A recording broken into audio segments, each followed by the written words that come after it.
स्वागत है और सब लोगों ने बढ़ चढ़ के इसमें हिस्सा लिया, इसके लिए बहुत खुशी हो रही है क्योंकि ये जो कार्य हो रहा है वो सभी अधिवक्ताओं के लिए है।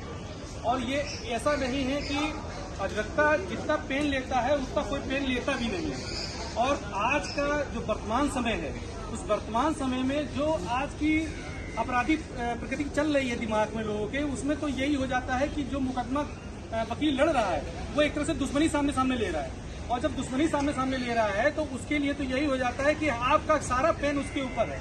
और ये सरकार को समझना चाहिए कि जो अधिवक्ता आपका किसी का भी मुकदमा लड़ रहा है तो वो एक तरह से दुश्मनी सामने सामने हो रही है उसकी। तो अगर उस दुश्मनी को नहीं खत्म कर सकते हैं तो प्रोटेक्शन एक्ट को लागू करना निहायत जरूरी है। अगर आप उसको लागू नहीं करते हैं तो आगे आने वाला भविष्य में कभी भी कोई भी अधिवक्ता बनने के लिए प्रयास नहीं करेगा। क्योंकि जब जब ऐसी घटना होती है, हापुड़ कांड की हुई है, हरदोई में हुई है, और कितनी ऐसी हरकतें होती हैं जहां पे वकीलों को मारा जाता है, पीटा जाता है, रात में खींचा जाता है, छर्रे लगते हैं। अभी कानपुर में एक अधिवक्ता के यहाँ छर्रे तक चले।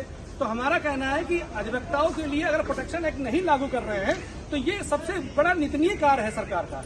क्योंकि अगर ये जो न्याय व्यवस्था है, न्याय व्यवस्था में अधिवक्ता के लिए सुरक्षा नहीं हो सकती तो फिर वो आम जनमानस की सुरक्षा के लिए कैसे सोच सकते हैं। और ये कमेटी आज काम कर रही है, इस कमेटी का सबसे बड़ा अच्छा योगदान है कि पूरे प्रदेश में एक साथ सत्याग्रह कर रहे हैं। और आज का दिन जो चुना है वो करो मरो का है, तो उससे एक बहुत बड़ा संदेश जा रहा है कि अधिवक्ता शांत है, शांत ही है, लेकिन आप उसकी जो भैया ने कहा अभी इम्तहान ना लीजिए कि कभी ऐसा ना हो कि ये बकायदा का पैसा छोड़ के फिर हम लोग आ जाए सत्याग्रह पे बैठी जाए, फिर हो जाए न्याय व्यवस्था सारी।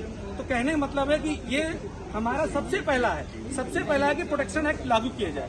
प्रोटेक्शन एक्ट लागू हो जाने के बाद फिर जो नए आ रहे हैं अधिवक्ता और पुराने अधिवक्ताओं के बारे में भी सोचा जाए कि उनके लिए एक ऐसी योजना हो जो भविष्य में क्रियान्वित हो सके। बस यही सबके साथ अपनी वाणी को विराम देता हूँ। हमारे बीच में हमारे संगठन